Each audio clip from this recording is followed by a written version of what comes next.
Senhor, essa é a nossa oração. Não é que a gente não queira viver, a gente não pode viver. Que essa verdade seja hoje vivida aqui, de a gente não poder viver sem a Tua presença. Essa é a nossa oração. Fala-nos através da Tua palavra, sim, em nome de Jesus. Amém. Podem sentar, meus irmãos. A gente fica, a liderança da igreja, os pastores, com o coração muito pequenininho quando tem um culto como esse, que é um culto pós-concílio, é um culto que tem muitos visitantes, então isso não é o normal, só para você não ficar assustado. A gente tem 3 cultos, né? Tem esse às 10, tem um às 16, tem outro às 18 horas, mas o povo parece que, ainda mais pós-concílio, gosta desse da manhã.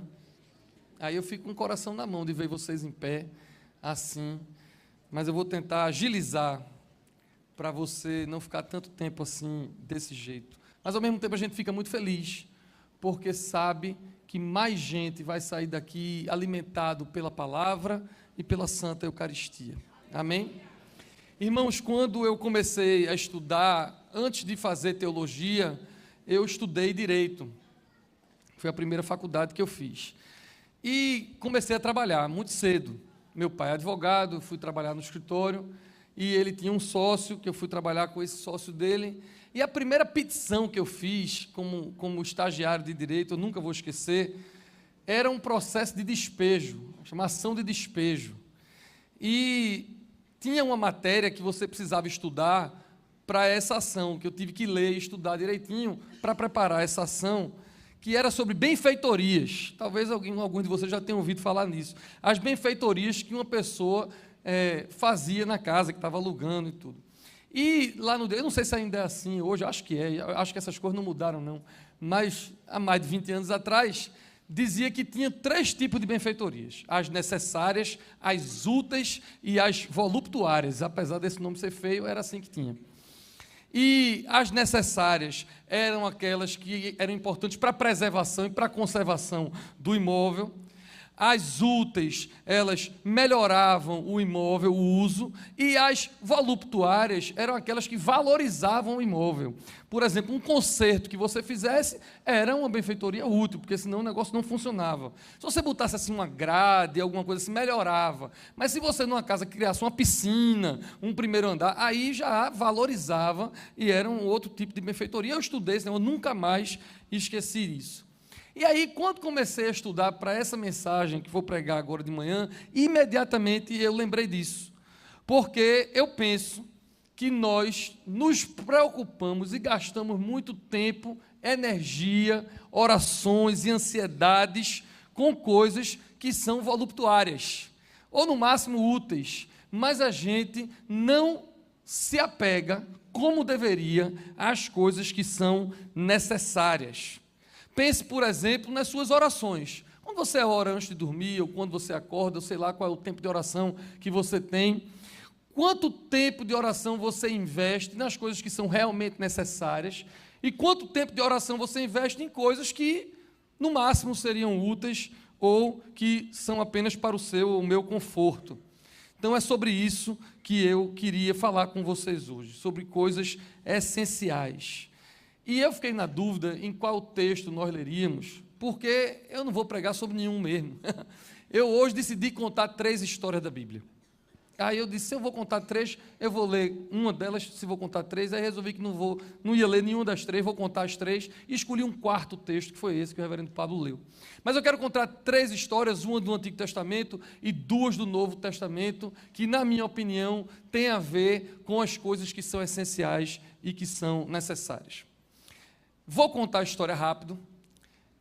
Eu não tenho a menor intenção de contar todos os detalhes. Eu quero animar você, encorajar você a depois ler essas 3 histórias com calma, nos detalhes, e me comprometo de, em 2 delas, vir pregar um sermão só sobre elas.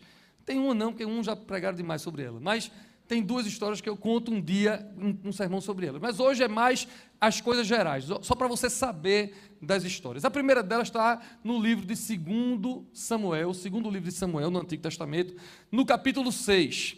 Está lá no Velho Testamento, o povo de Israel, eles tinham uma arca que Deus mandou fazer, que chamava a Arca da Aliança. E a Arca da Aliança era o símbolo da presença de Deus no Antigo Testamento.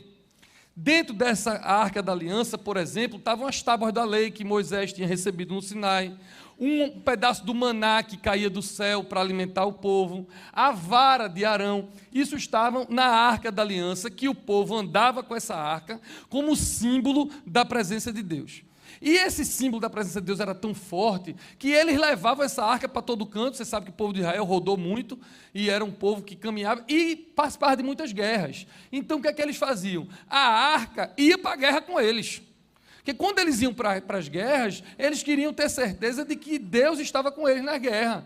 E aí eles levavam a arca e muitas vezes eles tiveram vitória. Mas tinha vezes em que eles se preocupavam mais com a arca de Deus do que com o Deus da arca. E numa delas, eles levaram a arca de Deus, porque era costume, mas não deram ouvidos ao Deus da arca, e aí no meio da guerra, essa guerra eles perderam, e a arca de Deus foi tomada pelos inimigos. Vocês já devem ter ouvido falar nos filisteus. Eles numa guerra contra os filisteus, na época do rei Saul, os filisteus então tomaram a Arca da Aliança. Isso era a pior coisa que podia ter acontecido com o povo de Israel, que era o símbolo da presença de Deus, não estava mais com eles. E aí eles levaram para a sua terra e o seu santuário. E os filisteus tinham vários deuses, mas tinham um santuário de um deus chamado Dagon. E esse deus era um deus que era representado por metade homem e metade peixe. Você imagina uma divindade grande, metade homem e metade peixe. Pegaram a Arca da Aliança de Israel, levaram para o santuário de Dagon e colocaram lá. E a arca passou somente 2 noites lá, porque na primeira noite, quando eles chegaram no outro dia de manhã, Dagon estava prostrado em terra. E eles não entenderam nada, levantaram a estátua lá de Dagon, dormiram mais uma noite. Quando chegaram no outro dia, Dagon estava mais uma vez prostrado, sendo que dessa vez com sua cabeça cortada e suas mãos cortadas. Então esse povo filisteu disse: esse negócio dessa arca aqui está dando azar para a gente. A gente roubou essa arca, mas essa arca não é boa para a gente, porque o nosso Deus não ficou em pé diante dessa arca. Mandaram devolver a arca. Ganharam a guerra, mas mandaram devolver a arca. E essa arca então voltou e ficou na casa de um homem chamado Abinadab por muitos anos. Quando Davi virou rei depois de Saul, ele tratou de querer então trazer a arca. No domingo passado à noite, eu preguei a parte 1 desse sermão. Se você tiver curiosidade, vá lá no YouTube e veja no domingo à noite. Eu preguei sobre como Davi conquistou a sua capital, Jerusalém. Ele conquistou a cidade que era dos antigos jebuseus e transformou Jerusalém na capital do seu reinado. E quando ele então fez isso, ele foi buscar a arca que estava lá em Abinadab para trazer para Jerusalém, para que a arca então ficasse na capital. Sendo que era meio longe e não tinha nem Uber, nem avião, nem nada. Então o povo vinha com carroça, com boi, com jumento, carregando as coisas.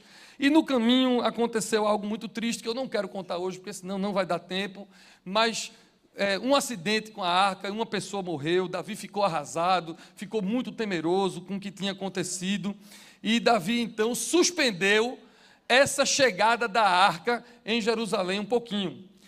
Nesse meio do caminho, tinha um homem que morava fora da cidade de Jerusalém, chamado Obed-Edom. O nome é meio feioso, nem precisa você decorar não. Obed-Edom. E Davi então disse assim: deixa a arca na casa desse homem um tempinho. Não vamos levá-la para Jerusalém agora não. E ele levou para a casa de Obed-Edom. E essa arca ficou lá 3 meses. 3 meses. Tinha passado muito mais de 20 anos na casa do Abinadab, tranquila, mas passou 3 meses agora nesse caminho na casa de Obed-Edom. E a Bíblia diz que esse Obed-Edom prosperou muito, ele e a sua casa, por conta do amor que ele tinha, diz o texto, à arca de Deus. Esse Obed-edom se apegou à arca de forma que amou a arca, diz a palavra, esse texto, amou a arca, e nesses 3 meses fez ele e a sua casa prosperar, e disseram a Davi, Davi, a gente deixou a arca na casa daquele cidadão prosperou, a casa dele prosperou, e Davi fez, então agora a gente está pronto, vamos trazer a arca para Jerusalém. Então a arca ficou 3 meses, e a arca então veio para Jerusalém, foi uma festa muito grande, quando Davi trouxe para Jerusalém, sendo que esse Obed-edom, conquanto tivesse prosperado muito ele e a sua casa, enquanto a arca estava nela fora da cidade, ele se apegou tanto à arca que ele disse que não ia se largar da arca. A arca foi para Jerusalém, o que é que ele ia fazer? Ele foi para Jerusalém. E ele tornou-se um guardião da arca, ele foi morar no templo de Jerusalém, para servir no templo com a arca. Final da primeira história.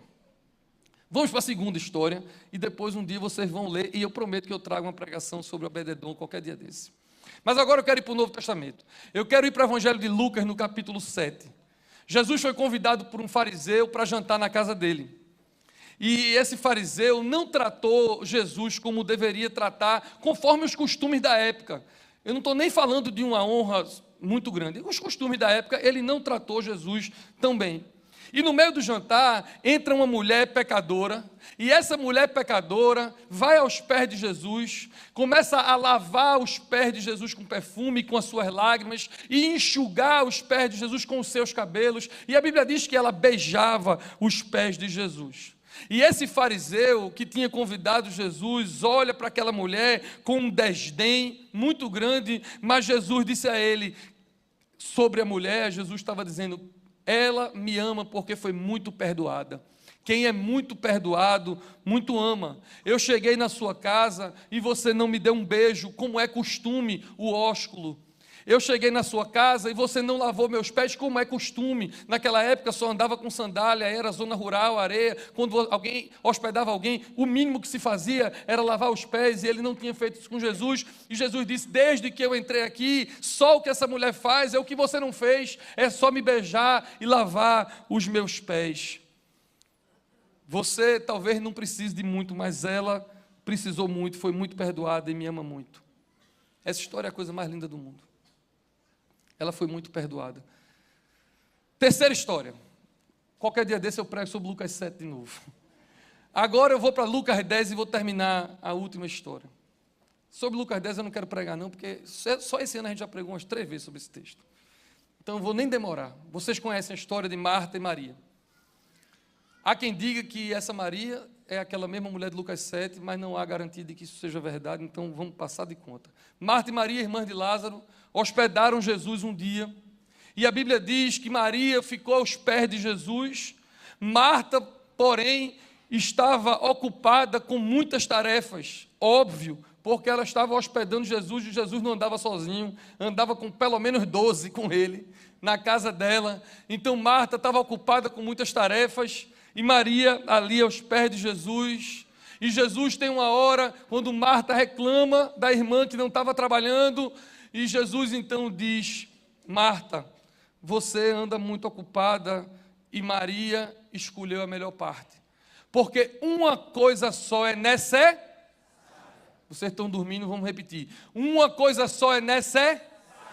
E Maria escolheu a boa parte e nunca será tirada. O que é que essas histórias têm em comum? E o que é que elas têm a ver comigo e com você? Em todas as 3 histórias, seja no Antigo Testamento com a arca, ou no Novo Testamento com o próprio Cristo, a imagem do Deus invisível, o Filho de Deus, a presença estava, mas as pessoas reagiam de maneira diferente.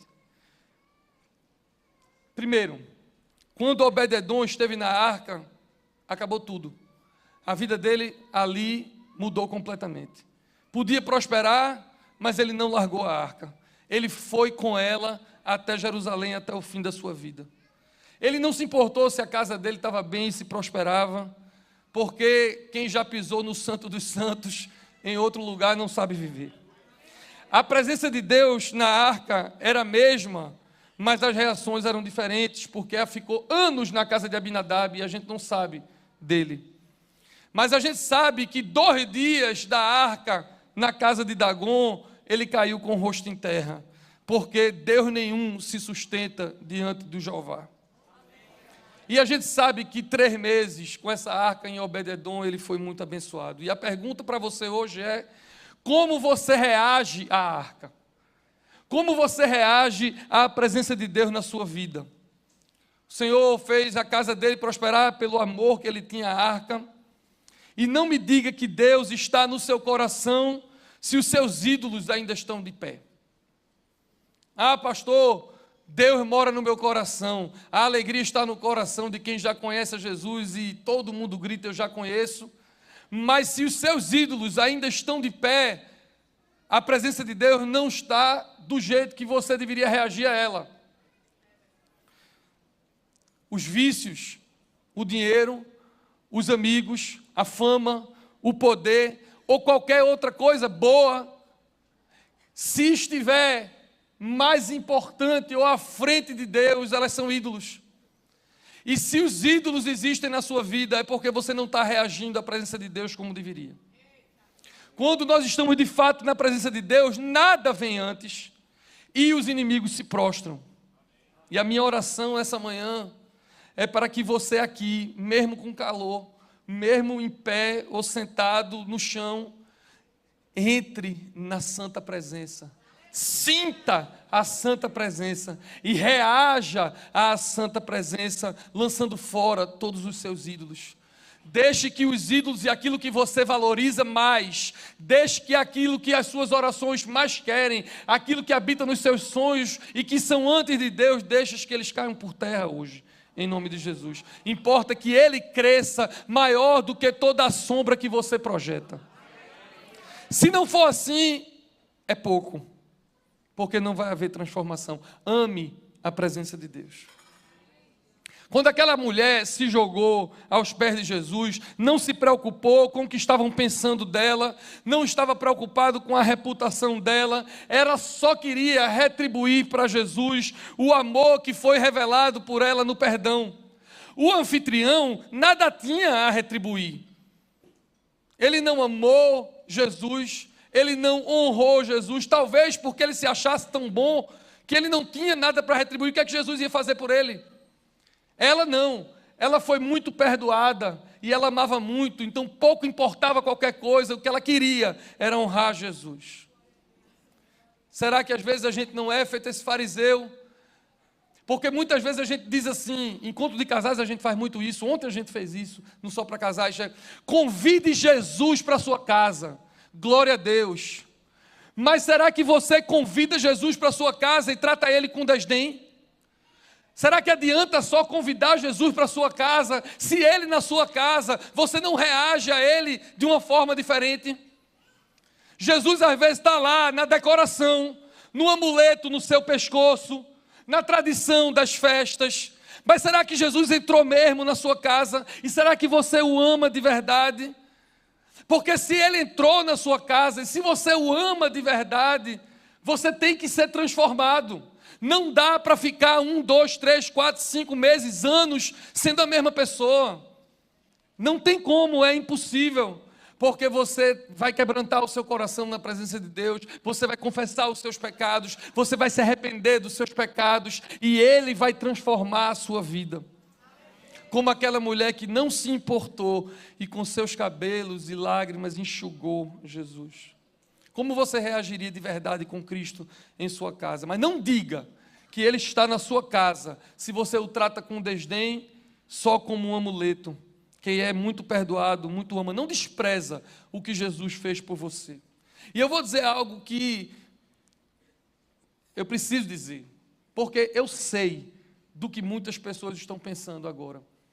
Quando olham para Márcio emocionado, ministrando música, quando olham para um irmãozinho mais emocionado aí que chora, que levanta as mãos, eu sei que tem gente que diz que fanatismo, que coisa sem sentido, por que é essa emoção toda, de onde vem isso? Eu quero dizer que se você, de fato, foi perdoado, você vai entender toda a emoção. Se você, de fato, se encontrou com a presença de Deus, você não está nem preocupado com o que o seu irmão está pensando de você. E se não for assim, ainda é pouco para você. Porque você não é só cabeça, você é corpo, alma e espírito. O seu corpo reage à presença com as suas emoções também. E por que não? Você às vezes não entende essas mãos levantadas e rendidas. Talvez seja porque você ainda não tenha experimentado essa presença que vai experimentar hoje, em nome de Jesus. Deus se importa menos com os seus lábios e com o que você diz, e mais com como você reage à presença. Todo o seu ser envolvido na presença. A gente pode orar de todo jeito, em pé, sentado no chão, mas o corpo é importante, nós somos corpo, nós não só somos espírito. E eu amo vir para a intercessão antes do culto, ou para a torre de oração toda quarta-feira, e ali o meu corpo pode se render, e eu ajoelho diante de Deus. Porque o meu corpo fala, diz da minha dependência, diz de como eu preciso, eu não quero, eu preciso. Como Ele é um rei, eu sou um súdito, porque o meu corpo fala, minhas emoções falam, mas a minha razão também. Todo o nosso ser rendido. E por último, quando Maria preferiu ficar aos pés de Jesus a estar ocupada, ela estava dizendo que o seu valor não estava nas coisas que ela fazia. E tem gente aqui que acha que só vai ter valor quando for útil, só vai ter valor quando estiver fazendo alguma coisa. E eu vim dizer para você, você não precisa provar o seu valor para ninguém. Você não precisa estar muito ocupado. E eu sei que alguém vai estar dizendo, ele está pregando para ele mesmo. Mas eu aprendi algo com o meu arcebispo, Dom Paulo Garcia, que um dia reclamaram com ele, como reclamam comigo, você está fazendo muitas coisas, você trabalha demais. E disseram a ele, e eu vi ele dar essa resposta muitas vezes, talvez você já deve ter ouvido também. Uma vez, um homem com muita boa intenção, que amava muito ele, disse assim, bispo, o senhor não precisa mais trabalhar tanto, o senhor não precisa provar nada para ninguém. Para que foi dizer isso a ele? Poucas vezes eu vi ele pegar, mas nesse dia eu vi ele pegar. Você acha que eu estou trabalhando para provar alguma coisa para alguém, ou para você? Não, eu não preciso provar nada, eu me satisfaço na presença. O meu trabalhar não é para eu merecer, não é para eu provar. E o seu trabalhar, e o seu servir aqui na igreja, onde você estiver, não é para você provar nada para ninguém, nem para ter mérito. Você pode fazer e deve servir, porque é natural de quem ama serve. E quem se encheu de amor, quer transbordar amor. Mas você não faz isso por obrigação, você faz porque você quer. Maria não precisava provar nada para ninguém, ela aproveitou a oportunidade que ela tinha para estar na presença aos pés, e Jesus disse, aquela era a melhor parte e nunca seria tirada dela. Não me diga que Deus está na sua igreja, no seu discipulado ou no seu ministério, se você é tão ocupado para fazer coisas, porque você quer provar alguma coisa para alguém, ou porque você acha que vai merecer alguma coisa. Não, você precisa descansar nele, aproveitar a presença dele, esqueça o ativismo e tenha prazer nele. Se não for assim, é pouco ainda. Não é sobre você ser servo, é sobre você ser filho amado, é sobre você ser amigo de Deus. Fico muito feliz de ver a igreja crescendo como está, muito feliz de ver tantas coisas. Ontem a gente teve aqui um Só para Casais extraordinário, igreja cheia de casais, pastor Carlos Alberto, e tudo me alegra, eu fico muito feliz, mas ao mesmo tempo eu fico preocupado, e eu fico dizendo aos líderes e aos pastores, nós não precisamos fazer nada, a gente só precisa estar mergulhado na presença. Mas se a gente quiser fazer, a gente pode, mas não é pelo que a gente faz. Estar nele é a meta. Esse é o ano da oração, está terminando o ano da oração, mas vai permanecer sendo o ano da presença, de estar na presença. Mais do que fazer, é ser e é estar. Vou começar a terminar essa mensagem. Hoje não tem arca, mas tem presença. Aqui nesse culto, a Eucaristia é a presença real de Cristo. E aonde você for, Cristo está com você, porque Ele prometeu que está com você. Ele está em todos os lugares. Uma vez uma professora disse assim para uma aluna: eu vou lhe dar uma laranja se você disser onde Deus está. E a aluna virou para a professora e disse: eu dou 2 laranjas à senhora se ela dizer onde Deus não está. A Bíblia diz: se eu subir aos céus, Ele está lá. Onde eu for, Ele está lá. A pergunta é: qual é a sua reação a essa presença que está aonde você estiver? Agora, para não dizer que não falei do texto que Pablo leu, o rei Davi, aquele que mandou buscar a arca, ele, nesse texto, ele disse que só ia fazer um pedido ao Senhor. Ele não disse, feito um gênio da lâmpada, que ele ia fazer 3 pedidos ao Senhor. Ele disse: uma coisa eu peço ao Senhor. E o que eu peço não é voluptuário, nem é útil. É necessário, é essencial. Uma única coisa eu peço ao Senhor: que eu habite na tua presença todos os dias da minha vida. E ele não disse que eu peço. Ele vai além e diz: eu peço e eu buscarei entrar e viver na tua presença. Irmãos, quem tem a presença de Deus tem tudo.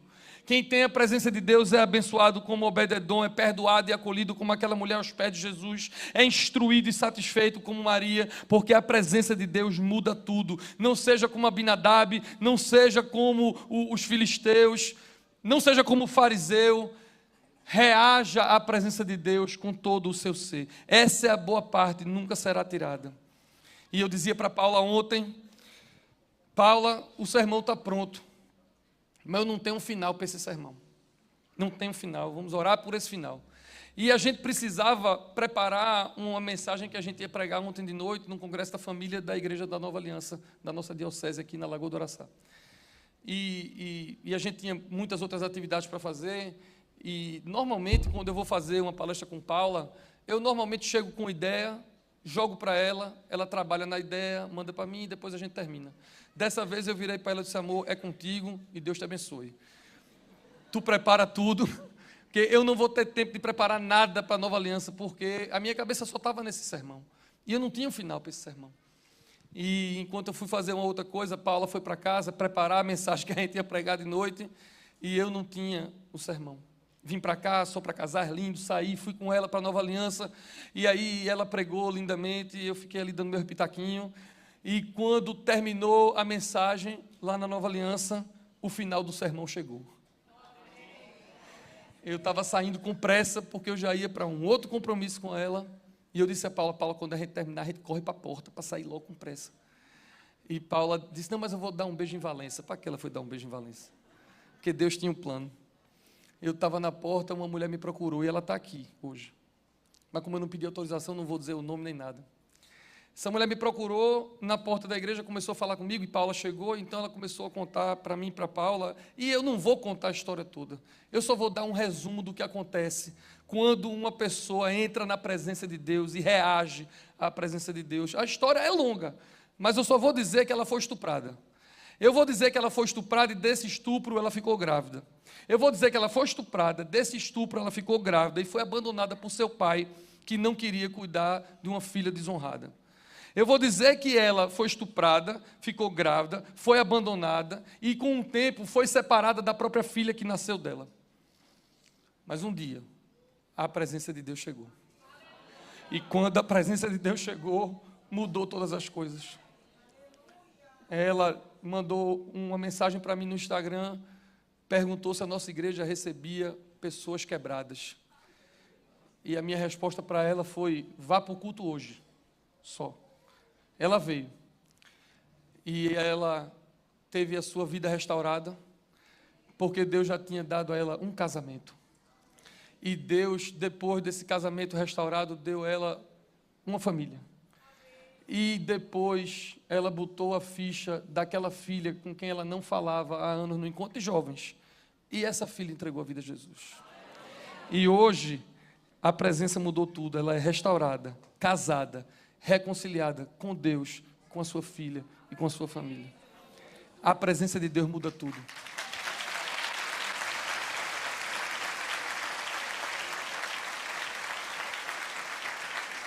Curve sua cabeça, eu quero orar por você. Senhor, esse é um milagre, dos muitos milagres. Quando a tua presença chega, muda tudo. Quando a tua presença chega e a gente reage com corpo, alma e espírito, não há um só Deus que não caia ao chão. Não há uma divindade, não há um demônio, não há um pecado, não há nada que fique em pé diante da tua santa presença. E nós aqui, reunidos nesse culto, declaramos que queremos a tua presença. Nós não queremos a tua presença, nós precisamos da tua presença. Porque aqueles de nós que já sentimos a tua presença, sabemos que a gente não aguenta viver fora dela.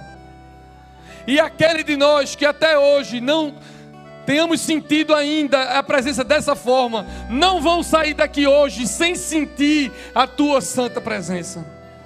Porque o Senhor está no meio do teu templo. O Senhor está levantado entre o teu povo, e o Senhor tem a tua mão direita estendida para abençoar e libertar hoje. Em nome de Jesus, todo vício caia por terra. Em nome de Jesus, toda idolatria caia por terra. Todos os pecados escravizadores caiam por terra. Que seja uma manhã de libertação, que seja uma manhã de experimentar o cheiro do teu Espírito aqui no meio da tua casa. Que seja uma manhã de experimentarmos o poder sobrenatural do Senhor nas nossas vidas. Sabendo, Pai, que nós não vamos ser os mesmos mais nunca, porque experimentamos pisar na tua presença. Faz esse milagre que pregação nenhuma pode fazer, nem homem, nem testemunho. Só o Senhor pode fazer esse milagre de um coração aquecido, real na tua presença. Que essa manhã seja assim, em nome do Pai, do Filho e do Espírito Santo. Amém. O nome dessa música é O que a tua glória